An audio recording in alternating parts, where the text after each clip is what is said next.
Well, good afternoon, everyone. How are we doing? This is Bob Gums, and I am the host of the Concerned Forum. And let us always remember the truth remains the same, no matter how much we try to change it.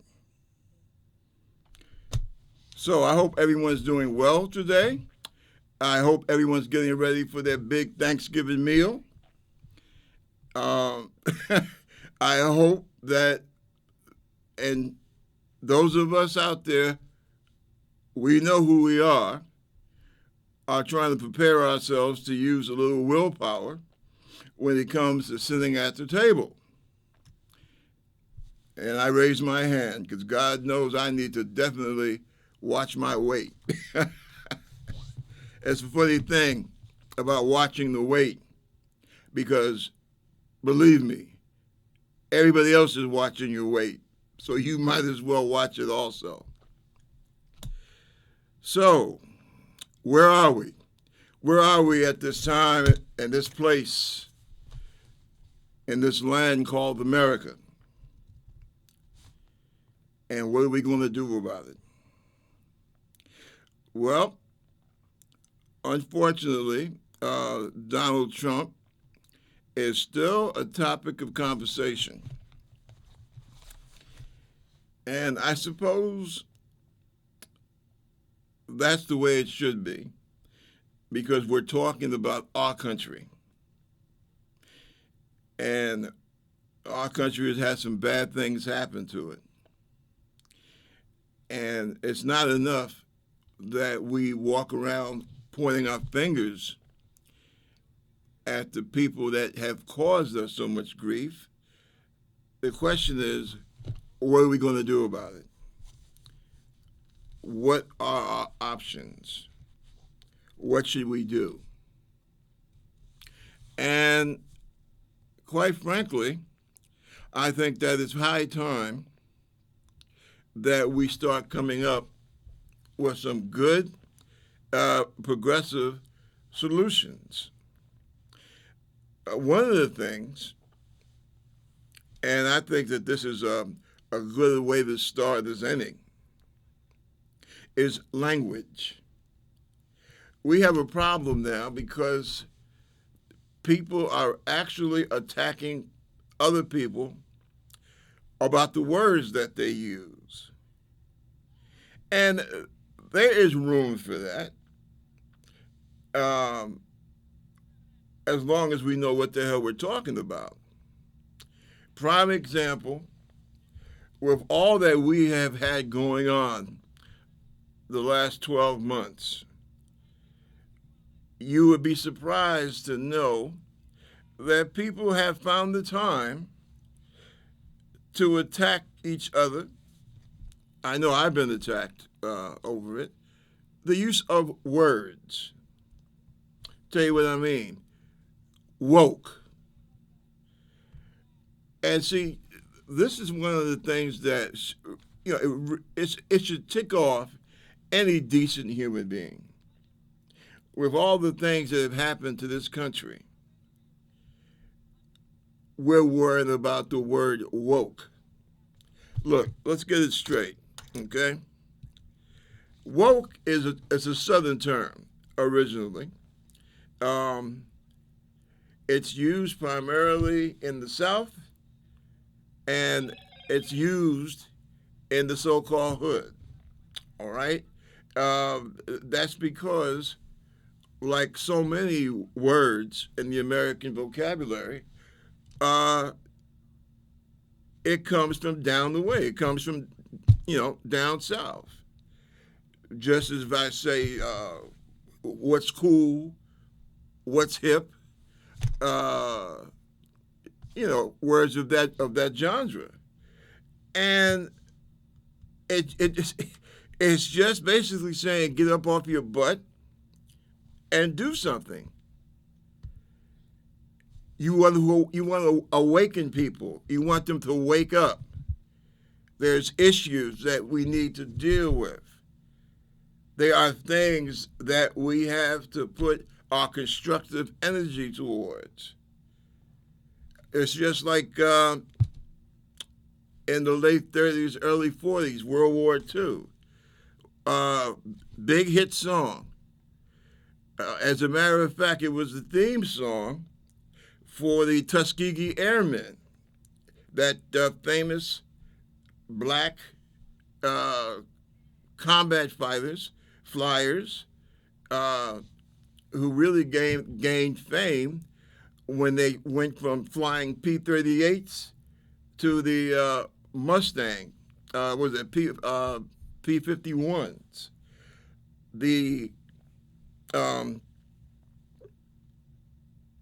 the luxury fighter plane of World War II. You had two, possibly three great fighter planes in World War II. The P-51 Mustang. Let me see what else. The Spitfire, British RAF, the Spitfire. And what was that other one that was so famous? I think it was one that the Marines flew in the Pacific. But yeah, those were the three, those two, and the third one I can't think of off the top of my head. And what happened, a song had come out. I believe it was an African American group. I know Lena Horne, that wonderful, beautiful songstress of the 30s and 40s. She was quite famous already, and that song just made her all the more famous. And what was the song? Straighten Up and Fly Right. Some of you older folks out there that were alive during that time might be familiar to you. Straighten up and fly right. And that basically was saying, come on, man, we're in a war now. We have to get busy and do the things necessary to be victorious. And that song fit right in with what we were going through at that time as a nation. And really, as the leader of the free world. That's where America actually got to be known as the champion of the so-called free world. And after the end of World War II, we expanded that idea to include the Soviet Union. Before, it became America, Britain, the Free French, the Free Dutch, right? And America, we were the leader of the democracies on the planet. The Chinese fighting Imperial Japan. And again, as I say, America was the leader of the free world. We can't use that title now because it would be wrong. Because one of the two main political parties is essentially against freedom as we used to know it in this country. When at least half the people in this party of today believe that it's okay to take weapons and attack their fellow citizens if they feel that their fellow citizens aren't voting the right way. So a nation that has that kind of ideology in its ranks, no, you're no longer the leader of the free world, okay? But in the 1940s, yeah, at that time, when both Republicans and Democrats believed in freedom, believed in the people's right to vote, at that time, yeah, you were the leader of the free world. That's not to say that America didn't have a whole bushel full of issues, racism, lynching, so on and so forth. But overall, uh, we stood as a champion of freedom and democracy.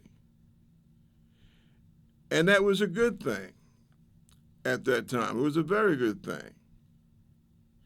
But the song that encapsulated all that was that strong.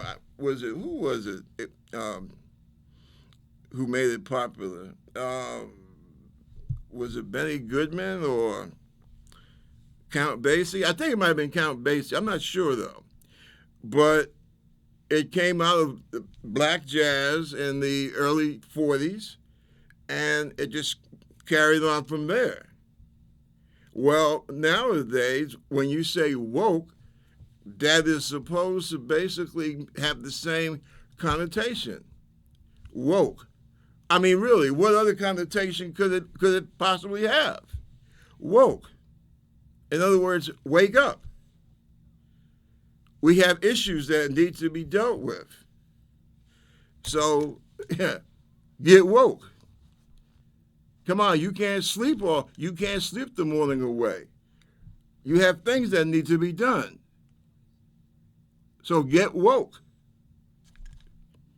Now, unfortunately, the Trumpistas, the Republicans, the right-wingers, the Klan, these various basically what they are, male sororities, is what I call them.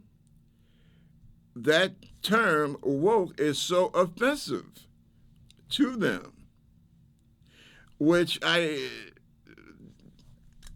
another point that goes along with that, in my mind, is why would anyone that is not a racist be offended by the term woke? Because, as I said, to say woke means that you have issues that need to be dealt with. Now, anyone born and raised in America, what are you telling us? That there are no issues that need to be dealt with? That there's no hatred, that there's no violence towards people who are not in the majority of the population? That doesn't happen? That there's not a huge gap between the haves and the have not? I don't get that. And I say to you, well, hey, man, we have to get woke.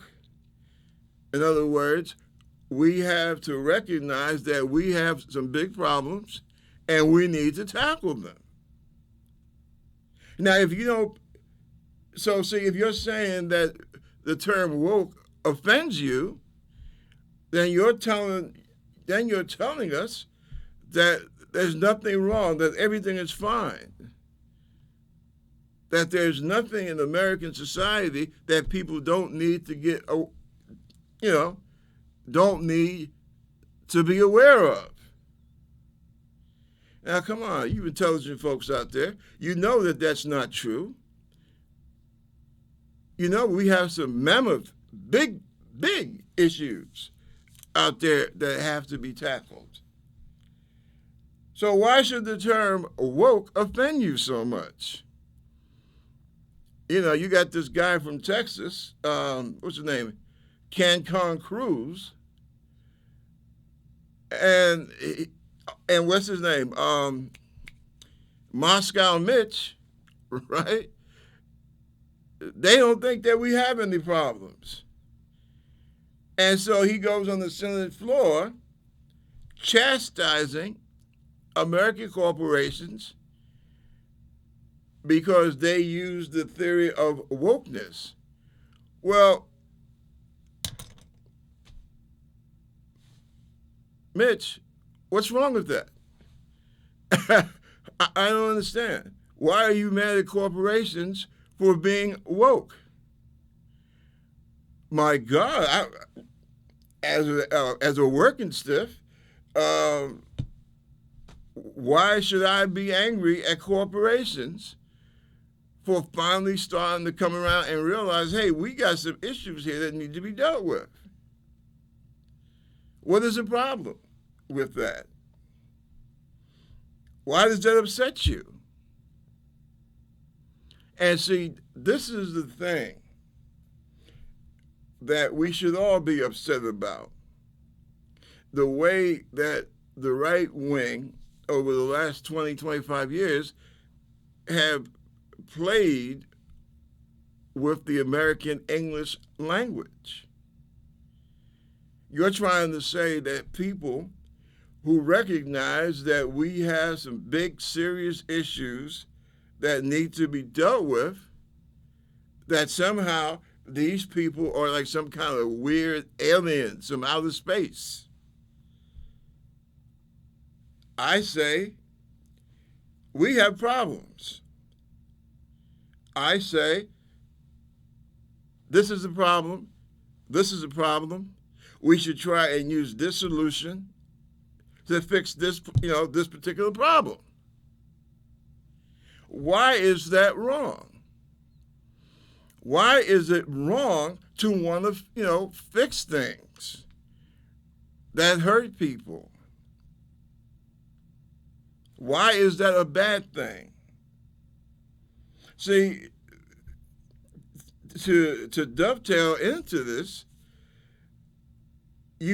nowadays you are constantly hearing from the right wing in this country, oh, there they go with the wokeness. Okay, this is why I say you need to get woke, because of A, B, C. But you scream to high heavens. This is the right now. They scream and yell to high heavens, okay, about, they're destroying America. Oh, they're unpatriotic. Oh, they are trying to tear down our institutions. They are trying to attack our institutions. But the thing with those folks is that you ask them, okay, well, what do you want to do on this particular subject? Or why do you think that there's no problem on this particular subject? And they will never give you an answer. They'll say, oh, well, Obama, he attacked our own country. He ruined our own country. And you just ask him, okay, what the hell did Obama do that was so wrong? And you'll never get a straight answer out of these people. AOC and the squad, they're destroying America.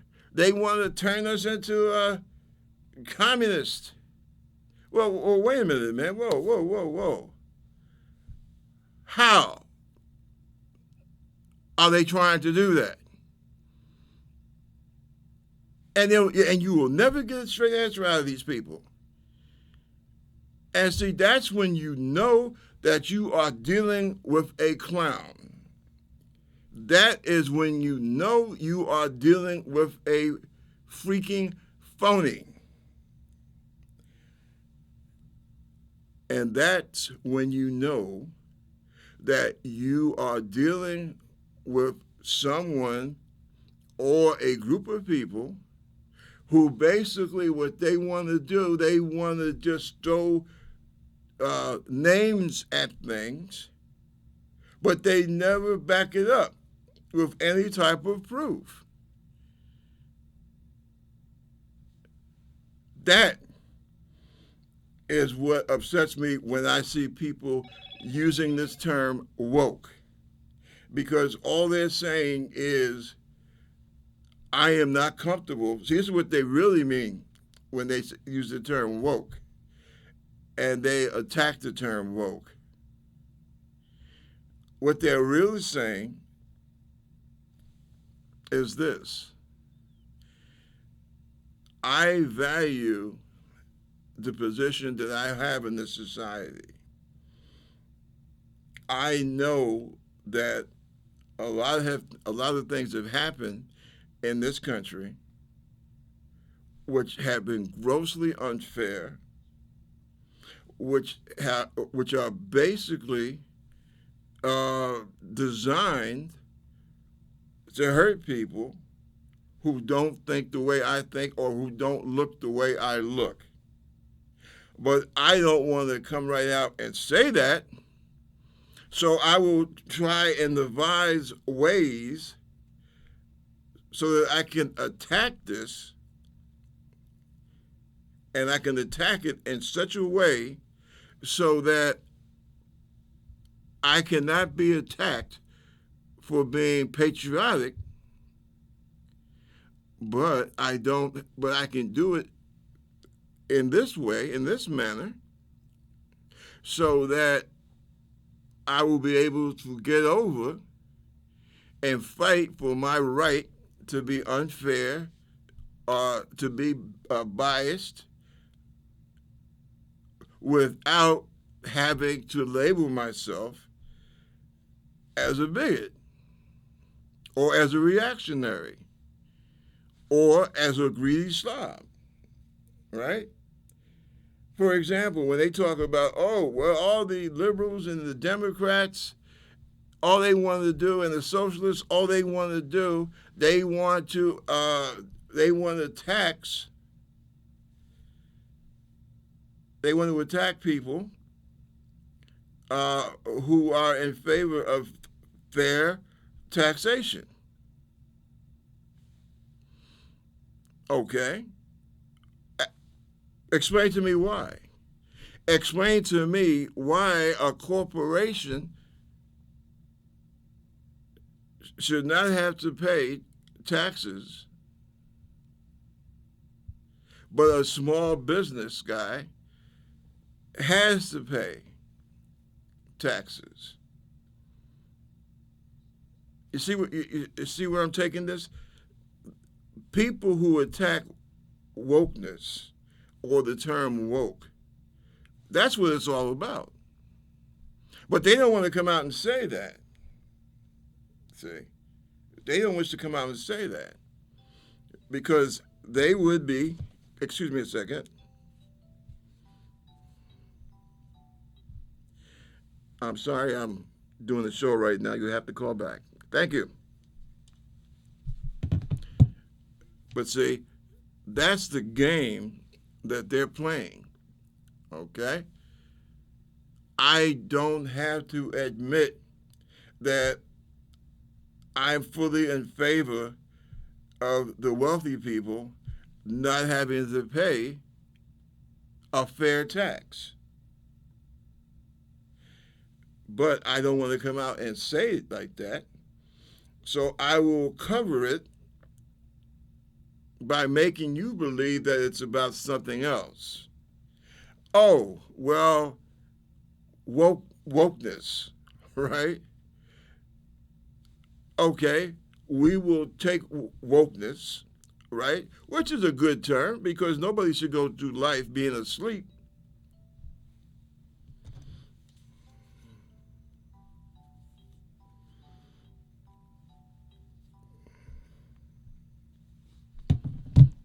No one should go through life being being asleep.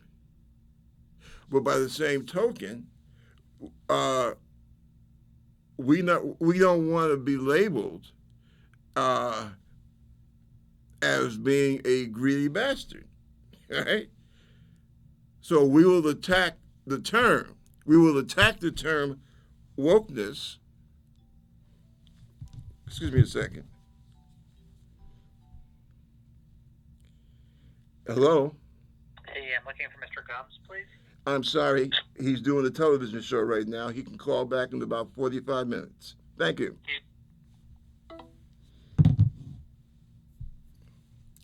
Now, as I was saying, you cannot allow people to use the English language to subjugate you. And that's what we have with this term wokeness. Really, I believe that this has gone too far. And people need to be aware of what the hell the right in this country has been trying to pull. And it's unfortunate that the language is being used that way. But this is something that the right has been doing since the 70s, okay, and the days of Nixon. And what it does, you have people they're so in to playing word games that the essence of what we need to discuss has been totally lost, right? Remember a couple of years ago, somebody made the observation that many or most of Trump's followers are low information voters, right?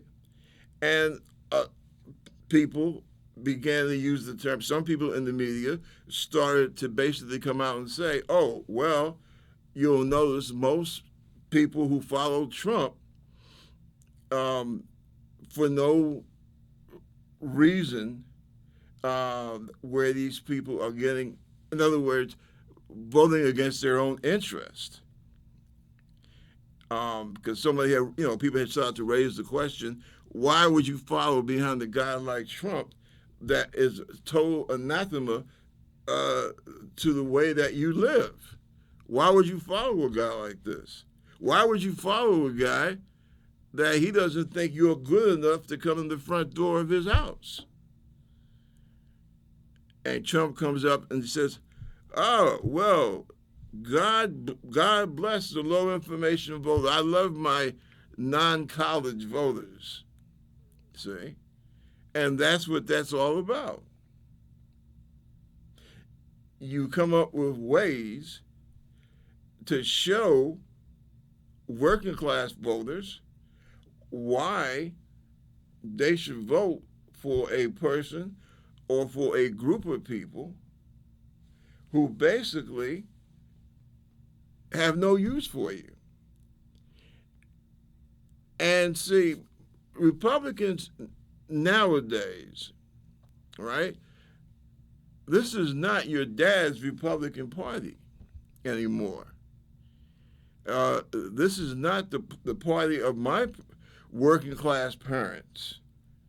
My old man was a shop steward for his union. And he was a rock rib Republican, him and my mom. See? And how were they able to do this? Well, appeals to race. What do I mean by appeals to race? Well, you have to remember this whole business about racism and what have you.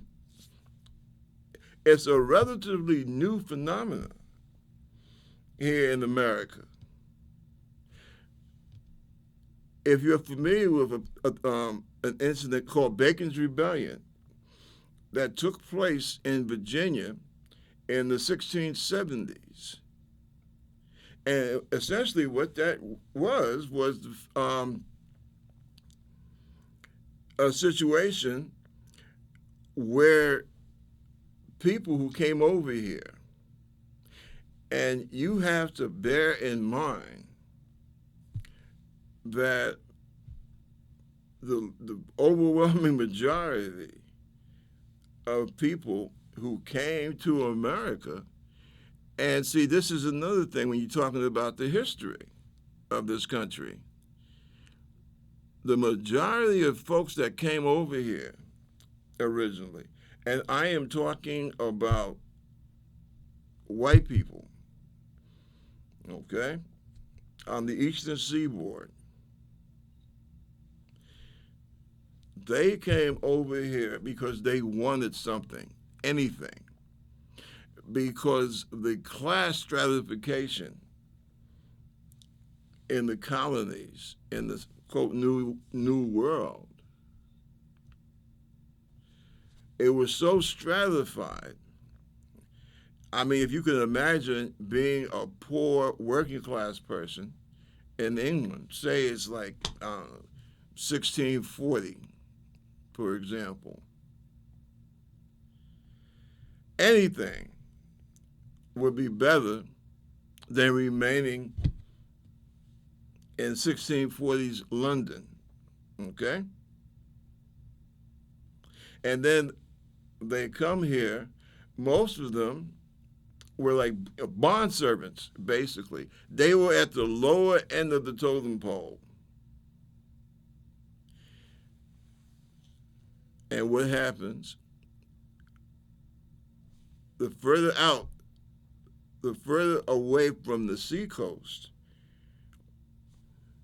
the easier it was for these people to obtain land, right? The people who had money, they wound up like in Boston, Williamsburg, Richmond, right? Savannah. In other words, they were in the along the coast, tidewater areas. All right. What happens is that this guy and this lady, right? They do their 7 years bond service. They head inland, right?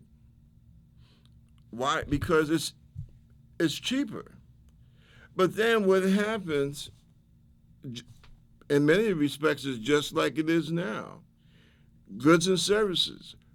Well, you're better off in that regard in terms of being able to have, economic subsistence, protection from the land, from the people who the land originally belonged to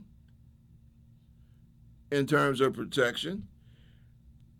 So in terms of health and safety, you were better off living in the town, so more or less. So, make a long story short on that one, people just got fed up. And what you had this blow up in Virginia, right? People were just, I've had it with this crap. And they revolted against the governor of that time. And the white servants, bond servants, right? We're not putting up with this crap anymore. And so they had a rebellion. And it was led by a young nobleman named Bacon. I can't remember his first name, but he led the revolt. And what wound up happening, the revolt was eventually put down, okay? But what they did, they came up, the powers that be, they came up with all these ideas, which basically what it did, it really stratified, made tougher the difference between white and black, okay? And they basically set it up so that you were given points for just being a white guy. You have to remember that in some of the colonies, there was not that great a difference between white bond servants and black slaves, especially, there you go again, especially like in the frontiers. After the rebellion, that changed. They changed that. They started making strict rules. They started making strict rules to govern the relationship between blacks and whites. You know, you actually had a couple of black men serving in the House of Burgesses in Virginia and in Williamsburg, right? You had black men sitting in the House. Now, remember, we're talking about the State Assembly, or at that time, the Colonial Assembly. But what they did after Bacon's Rebellion, they began more and more to emphasize race over class.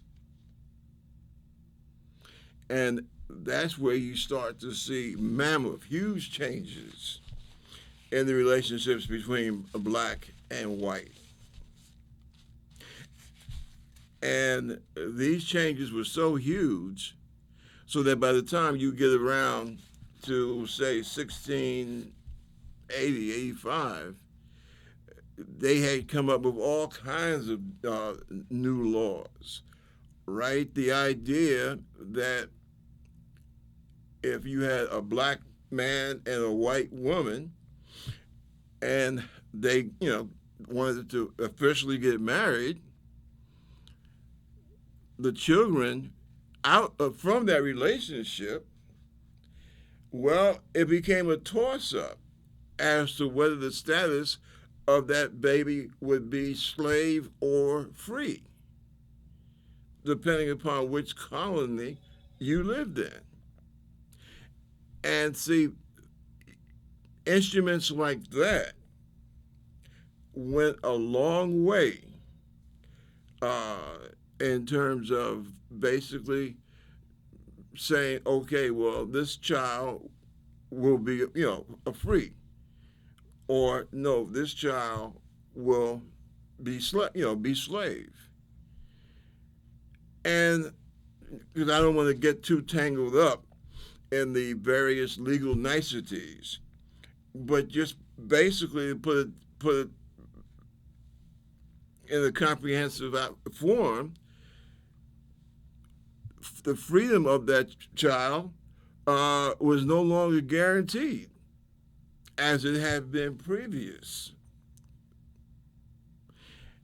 And that is what happened in terms of race relationships between black and white. And see, people really need to understand that this whole race thing here in America,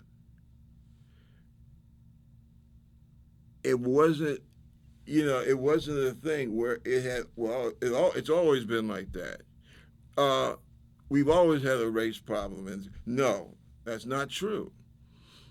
Okay, these were institutions that were built over a period of time. And see, we need to understand that. That is the importance of teaching history, which goes into something else. That's a subject of some controversy now. Because if you do not, if you're not taught this, the story of this whole racial problem here in America, then you won't know a damn thing about it. And well, was it Santana said about not knowing history, right? How that dooms you to repeat the same mistakes of the past. And which, let me interject something else, and that is this: I'm not comfortable if I have to get a leg transplant or something of that nature. I want it done. I want it discussed among the people who went to school and got educated for it. The reason that we send our kids to school is so that they can be educated, okay? So that they can learn things. Or do you just want to leave the kid at home, right? And, you and your spouse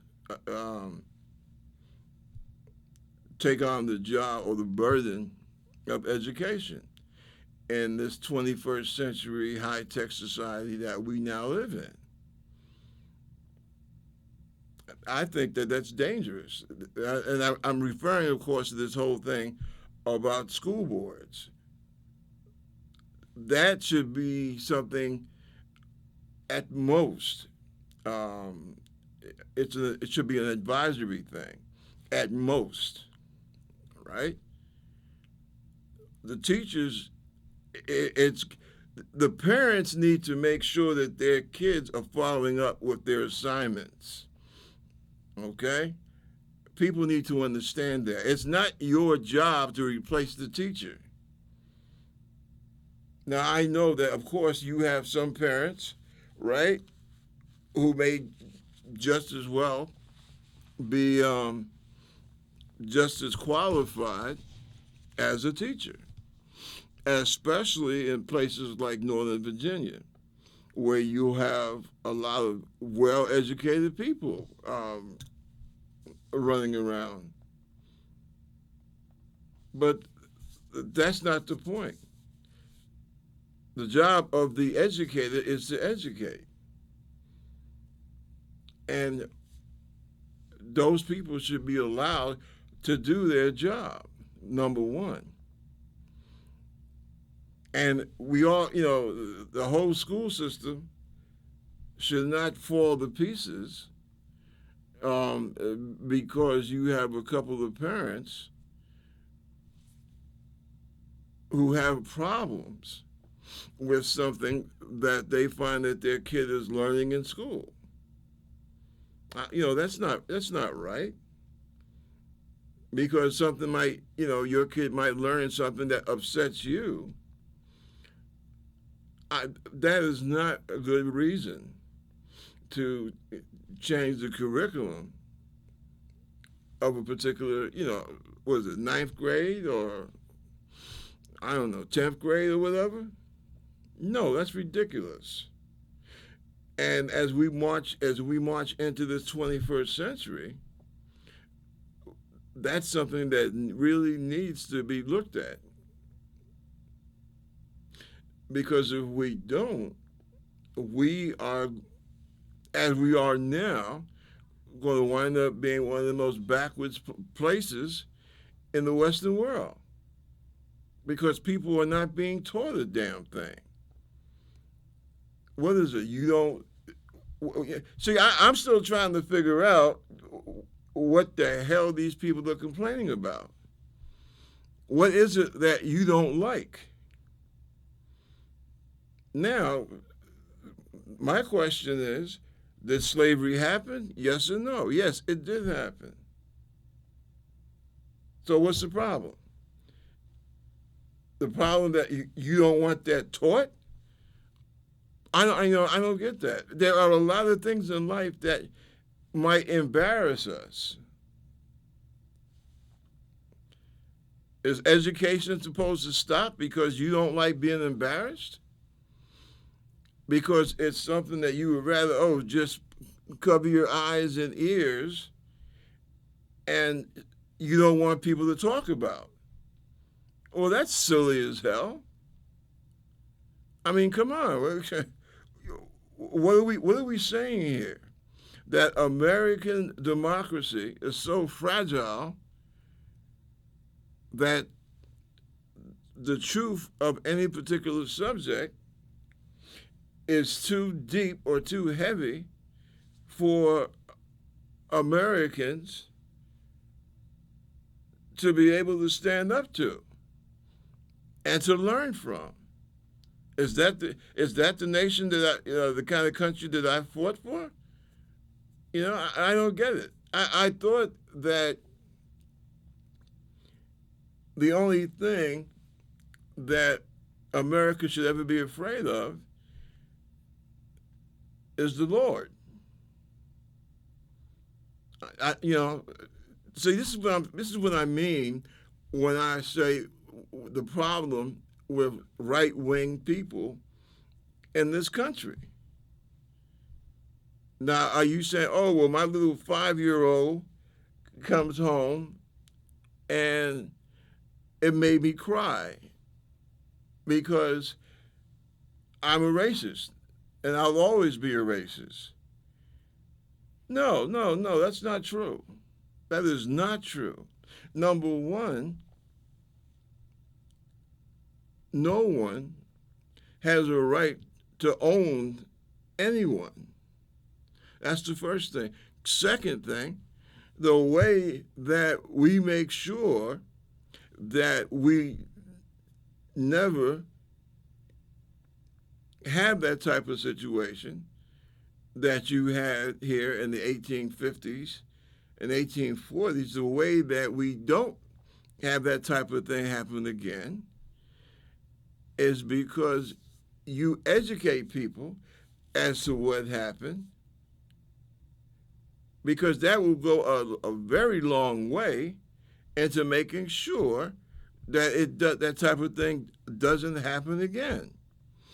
Oh, and while we're on the subject, so that means that Native Americans, their history should not be taught either then. Is that what you're saying? That we shouldn't teach what happened at Wounded Knee? Is that what you're saying? You're saying that the best way to make sure that we never have injustice in this country is to hide the knowledge. Yeah, you want to hide the knowledge of some of the bad things that did happen. Well, we won't talk about that. We won't teach about that. And that will ensure that that sort of thing never happens again. Does that make sense to you? Because if it does, then by your logic, we shouldn't teach about World War II. We shouldn't teach about the Holocaust. Is that what you're saying? See, say that to yourself. Next time you're in the shower and, you're by yourself, repeat what I just said. The best way to make sure that we don't have injustice in this country is to never teach about the injustice that did happen. So we're not going to talk about the lynching in America. We're not going to teach the facts that the main reason why we did not become a signer to the World Court is because Southern politicians, Southern senators were afraid that the international nations of the world would probably condemn the United States because of their history of racism and because of lynching. So we figured, or the Southerners in Congress have always felt that this is how we avoid any issues with the World Court by not taking part in the World Court. Now, that is the rationale that they used um, for not. Oh, and by the way, um, that's also the same reason why the United States did not sign on board to the League of Nations. It's in the history books. All you gotta do is look it up. But yeah, the biggest opposition to getting involved in the League of Nations was because of that fact. They did not want the world to be able to hold America accountable for their habit of lynching. Now, they lynched Italians and Jews in this country, and Chicanos, our Mexican American brothers and sisters, they were lynched too. Not to, not to forget um, our indigenous people, but with Black Americans, that was that was something because it was done so often. See, they did not. The Southerners did not want that whole terrible thing. They did not want it basically broadcast to the eyes of the world. So that's why we didn't get involved with the League of Nations. That's why later on we didn't get involved with the World Court. And up till today, America is still not a signatory of the World Court. And of course, you do know that has something to do with the fact that the United Nations is located in New York. You didn't know that? Yeah, because there was a question about where will the ambassadors and delegates, where would their kids go to school at? Because, being a member of the League of Nations, United Nations, all that good stuff, right? It involves a certain amount of, social intercourse, right?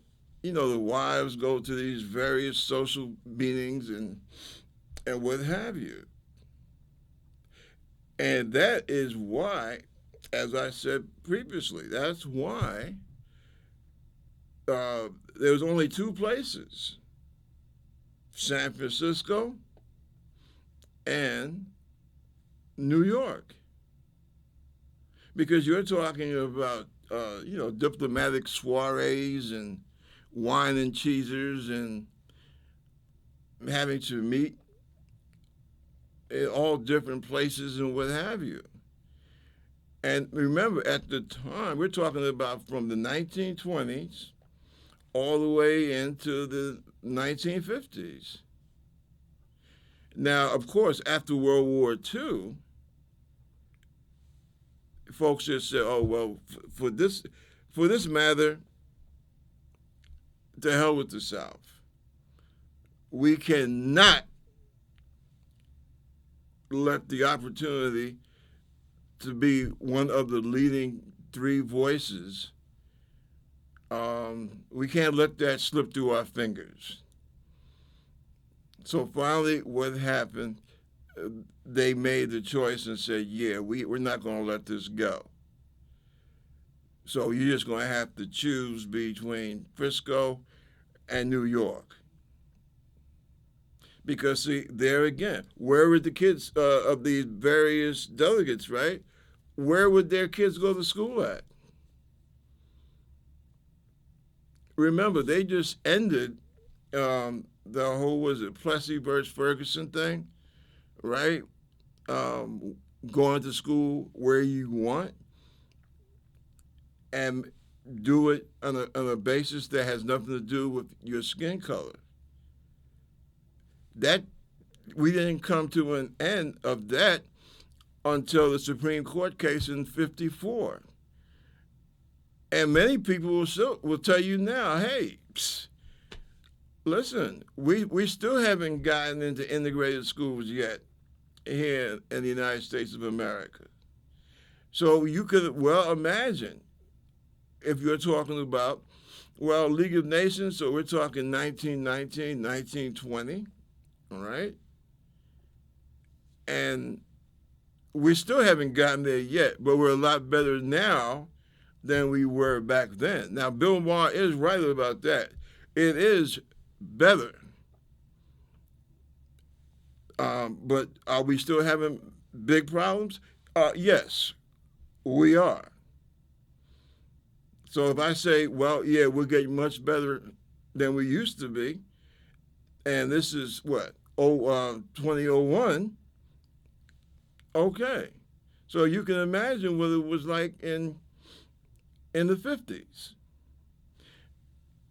And see, I was surprised that a lot of people didn't know that. That's how the UN wound up being in New York because of the racism in America. And see, obviously, there's a point to this because look at this whole business behind CRT, right? And see, that's something else I have a problem understanding. CRT is basically an obscure legal form, right, taught in some law schools. But when you sit down and think about it, what's it based on? The idea that our justice system is basically an issue dealing with race? Well, I would have to say that CRT, yeah, it is correct. We're sitting up here now, two separate cases in two different parts of the country. And look at the law. Yes, there is a serious problem with the law and how it is applied, even up to today in 2001. So, CRT is something that we're talking about for law school, okay? It's a law school issue. It's not for kindergarten or nursery school. So what the hell is the problem? It's not meant for first graders or second graders. So again, what is the problem? Why should that alarm someone? That's the first thing. Second thing, well, I don't care what level, whether you are talking about the first grade or whether you're talking about sophomore in high school, either way, it's the truth, okay? It is true. Look at what is happening right now, as I was starting to say. Two issues, right? Two different parts of the country. The upper Midwest, top of the damn country, upper Midwest, deep South. You have a very young white male who decides that he's going to get a weapon, hop in the car, and leave his home and cross state lines to go and shoot someone because he did not like the politics of what happened. and the fact that people reacted. And yes, they reacted strongly, angrily, because this cop strangled a black man in front of the eyes of the whole planet. See, we have to stop with nationwide TV. No, it's deeper than that. He murdered a man on worldwide television. This happened live on worldwide television. He strangled this young black man. And if it wasn't for the fact that people nowadays have their own personal cameras, if it was not for that, my goodness, people would not, they would not know the content of this thing. But the whole world saw this. So basically, what this kid decided was, yeah, it's okay to strangle an unarmed black man on television. And people were justifiably angry. And this other case in the Deep South, where you have three white men that take it upon themselves to commit murder. Yes. Now, this one was covered up. Basically, like, hey, no big deal. I'm not going to stoop to use the language of the murderers. But that's what happened. These guys felt that they had the right to be judge, jury, executioner of this guy. So where does it happen? And see, the dangerous thing is that because of what happened with the first verdict, that it's okay to basically take the power of justice to themselves, because this black guy, he looked sneaky. He looked suspicious. One of the defense lawyers talking about the man's, was it dirty legs or dirty toenails? I still don't understand what's that have to do with any damn thing. But that's okay though. He had dirty toenails, so of course they were justified in gunning the man down.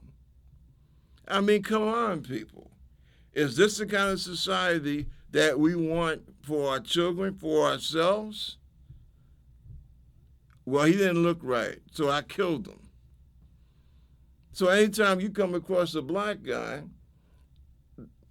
he doesn't look right, you have a right to take it upon yourself and kill him, and kill this guy.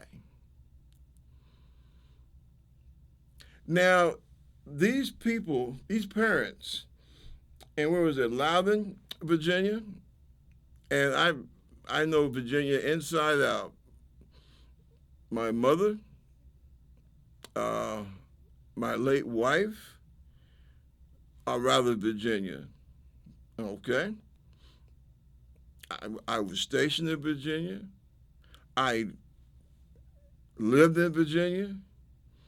So this is not some snobby northerner critiquing the state of Virginia. I know something of what I speak when it comes time to talk about Virginia.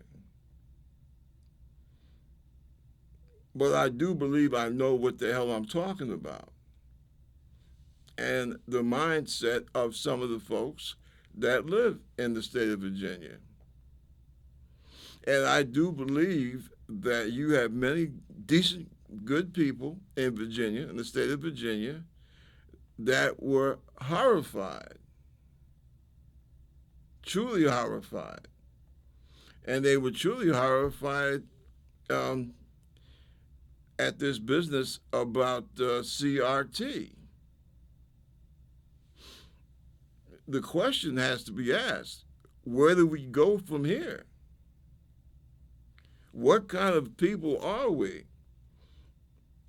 You know, Virginia, birthplace of American liberty, right? Where do we go from here? What's this all about?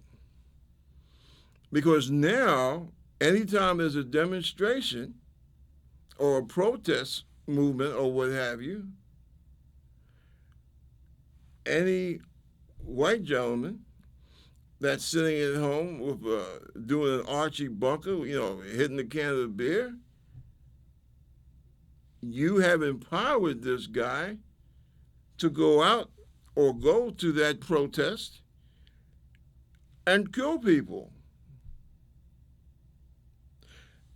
I'm of the belief that the guy should have been prosecuted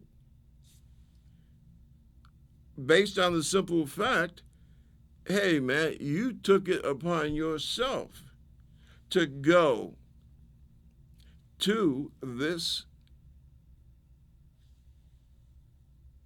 riot, demonstration that turned into a riot.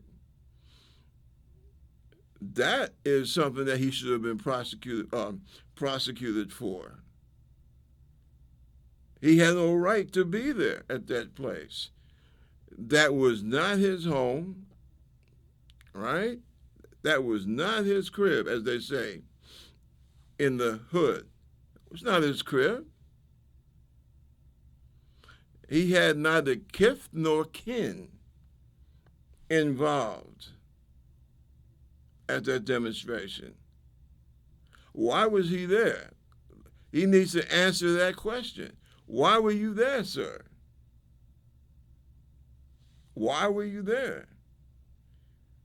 Who told you that you had the right to take it upon yourself to go down to another state and gun people down? These were two white people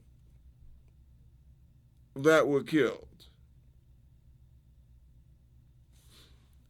So, what are we saying? And no, some of you might think, oh, well, here he goes. He's on this Donald Trump tirade. No, I am not. Donald Trump did not do any of this. But what Trump is responsible for, his incendiary comments, that's what is responsible. In that way, he is responsible for this madness. See, I don't want to give, I don't want to give Trump rewards, okay, for all the confusion, the sadness, the hate, right? That's not on Trump. That's on us. But the Supreme Court says that when your speech leads to people getting killed, yeah, you have to bear some of the responsibility. And one of the problems that I have with my party, the Democratic Party, one of the problems that I have with our group, our political party, is the fact that we do not demand that people be held responsible for the actions that they do. And that is wrong. That is wrong. Nancy Pelosi should have been jumping on all of this crap January 7th. We should have been doing every legal opening available to us to stand up to these people. That's a mistake that the Weimar Republic made in 30 and 31. And that's what we have to start doing now, holding people responsible. Because we can't let that happen again. That's why it's so important to study history. You got to study history. You have to learn history so that you don't repeat it. And that's basically what this whole thing is about. Because now, what's going to happen when the summer comes? My God, hopefully it will come again. As cold as it's getting now, we want to make sure that when people feel that they have the need to demonstrate, we have to be able to know that, yes, in America, we have the right to demonstrate, to speak out, where we feel there's been an injustice done, to be able to speak our minds, right, without having to worry about people being shot down in the streets. You know, who is this kid who thinks that he can just go and shoot people because he might not like their views? Is this the particular call I was waiting for? Excuse me.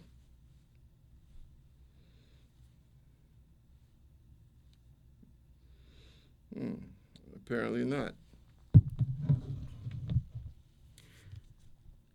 But see, these are the things that we have to be concerned about as Americans. Folks, the main thing we have to do, we have to stay vigilant. And we have to understand that oath, that those of us who are bound by the oath, we have to be prepared to deal with the issues that we're facing in this country. And we need to make sure that we are electing people with the courage, who have the courage to stand up for the Constitution. It's just that simple. Politics is not hard, but it does require a certain amount of courage and a certain amount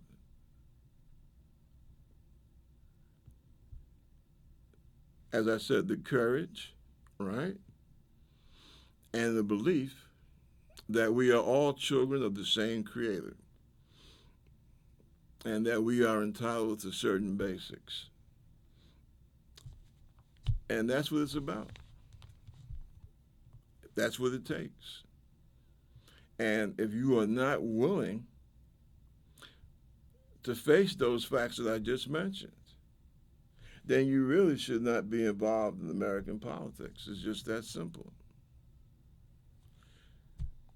Listen, I am so happy that you were kind enough to bring me into your home. And I look forward to seeing you again next week. Same time, same place, same channel. God bless you all, and take care of each other. And this is the Concerning Forum, signing off. Take care. Bye.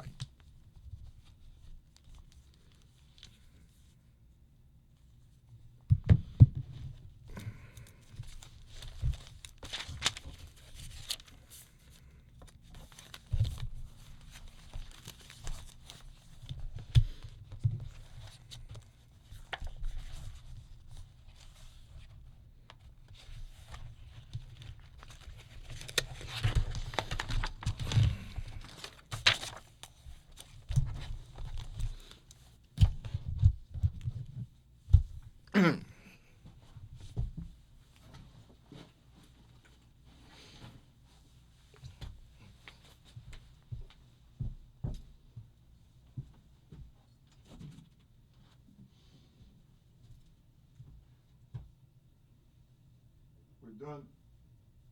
You done? Yeah. Hey, Marty.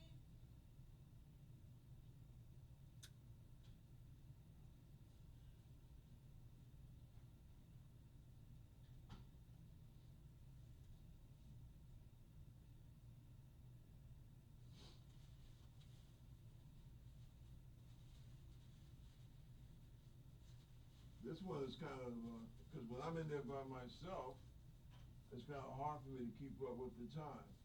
Oh. Ah, goodness. I have no idea how much I've gone over.